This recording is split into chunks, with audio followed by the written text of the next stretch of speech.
Hello friends, welcome to Experience Assam. আপোনালোকে হয়তো ইতিমধ্যে গম পাইছে যে সিটেট আৰু স্টেট টেটৰ ওপৰত সুপ্ৰিম কোৰ্টৰ আকৌ এটা ভাৰ্ডিক্ট বা অৰ্ডাৰ আহিছে। গতিকে কথা হ'ল সিটেট এলিজিবল হ'ব নে নহয় স্টেট ৰিক্ৰুটমেন্ট এক্সামত আৰু গোটেই কথাখিনি জানিবলৈ আপোনালোকে ভিডিঅ'টো শেষলৈকে চাই থাকিব। এতিয়া যেহেতু ৰিক্ৰুটমেন্ট প্ৰক্ৰিয়া আৰম্ভ হ'ব 15 ফেব্ৰুৱাৰীৰ পৰা, গতিকে অসম চৰকাৰে সিটেটক প্ৰাধান্য দিব নে নিদিয়ে বা সিটেট পাছ কৰা প্ৰাৰ্থীখিনি এপ্লাই কৰিব পাৰিব নে নোৱাৰে সেইটোৰ ওপৰত আমি আজি কথা পাতিম। এই গোটেই প্ৰক্ৰিয়াবোৰ ইমান ধুনীয়াকৈ চলি থকাৰ পিছত হঠাৎ আকৌ সুপ্ৰিম কোৰ্টে কিয় অৰ্ডাৰ দিবলগীয়া হ'ল জানেনে? ঝাৰখণ্ডত এটা টিচাৰ ৰিক্ৰুটমেন্ট প্ৰক্ৰিয়া আৰম্ভ হৈছিল 2023 চনত, কিন্তু তাত যিখন অফিচিয়েল নোটিছ আছিল সেইখনত সিটেটৰ কথা স্পষ্টকৈ উল্লেখ নাছিল। গতিকে তাৰ সিটেট উত্তীৰ্ণ প্ৰাৰ্থীসকলে কি কৰিলে, হাইকোৰ্টত এখন পিটিশ্যন দিলে যে সিটেট উত্তীৰ্ণ প্ৰাৰ্থীসকলকো তাত এপ্লাই কৰিব দিব লাগে। গতিকে সেইখনৰ পিছত হাইকোৰ্টে অৰ্ডাৰ দিলে যে সিটেট পাছ কৰা প্ৰাৰ্থীখিনিয়েও তাত এপ্লাই কৰিব পাৰিব।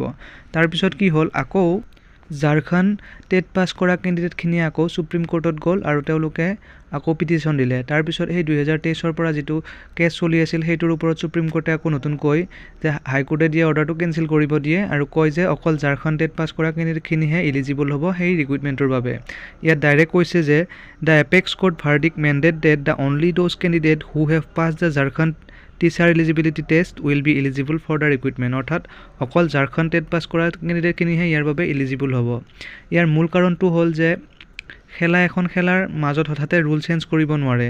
আগতে যি অৰ্ডাৰ বা ৰুল আছিল সেইমতে খেলাখন হ'ব, অৰ্থাৎ নটিফিকেশ্যনত কি আছিল, ডাইৰেক্ট যিটো নটিফিকেশ্যন আছিল সেইমতেহে এপ্লাই হ'ব আৰু সেইমতেহে ৰিক্ৰুটমেণ্ট প্ৰচেছটো আগবাঢ়ি থাকিব। কিন্তু কথা হ'ল ইয়াত হঠাৎ মাজতে হাইকোৰ্টে দিয়া অৰ্ডাৰৰ পিছত কেণ্ডিডেটখিনি সিটেট পাছ কৰাখিনি আকৌ এপ্লাই কৰিলে আৰু ৰুলটো চেঞ্জ হৈছিল বাবে এইটো সুপ্ৰিম কোৰ্টে দিবলৈ বাধ্য হ'ল। এতিয়া কথা হ'ল অসমত কি হ'ব, এই নিয়মটো কেৱল ঝাৰখণ্ডতে হ'ব নে অসমতো হ'ব? এতিয়া কথা হ'ল অসমত যিটো নটিফিকেশ্যন জানুৱাৰীত আহিল তাত ডাইৰেক্ট লিখা আছে যে আছাম টেট আৰু সিটেট পাছ কৰা সকলোৱে এপ্লাই কৰিব পাৰিব।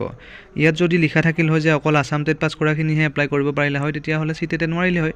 কিন্তু দুইটাই পাৰিব বুলি লিখা আছে, গতিকে সকলোৱে পাৰিব আৰু এইটো সুপ্ৰিম কোৰ্টৰ এগেইনষ্টত নাযায়। এইটো এটা লিগেল হয় যে নটিফিকেশ্যনত ডাইৰেক্টকৈ লিখা আছে।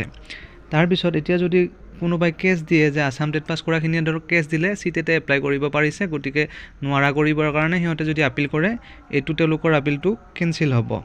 আৰু এইবিলাক কৰি থাকিলে কি হ'ব, 2-3 বছৰ আকৌ এনে দেৰি হৈ যাব, তাৰপিছত তেওঁলোকেতো জয়ী হ'ব নোৱাৰিব। এনে হাহাকাৰ কৰি লাভ নাই। কমেণ্টত বহুতে কিছুমান ভিডিঅ'ত চাইছিলোঁ মই, কমেণ্টত বহুতে হাল্লা লগাই আছে যে তেওঁলোকে কেছ দিব বোলে আছাম টেট পাছ কৰাখিনিয়ে সিটেটৰ নোৱাৰাৰ কাৰণে, কিন্তু জয়ী হ'ব নোৱাৰিব। এনেই টাইমটো ৱেষ্ট হ'ব, লগতে কম্পিটিশ্যন আৰু বাঢ়ি যাব যে 2-3 বছৰ পিছত তেওঁলোকৰে অসুবিধা হৈ যাব। গতিকে উল্টা পাল্টা নকৰাই ভাল, যেনেকৈ প্ৰচেছটো চলি আছে সেইমতে চলি থাকিলে হ'ল, সকলোৰে ভাল হ'ব। ধন্যবাদ।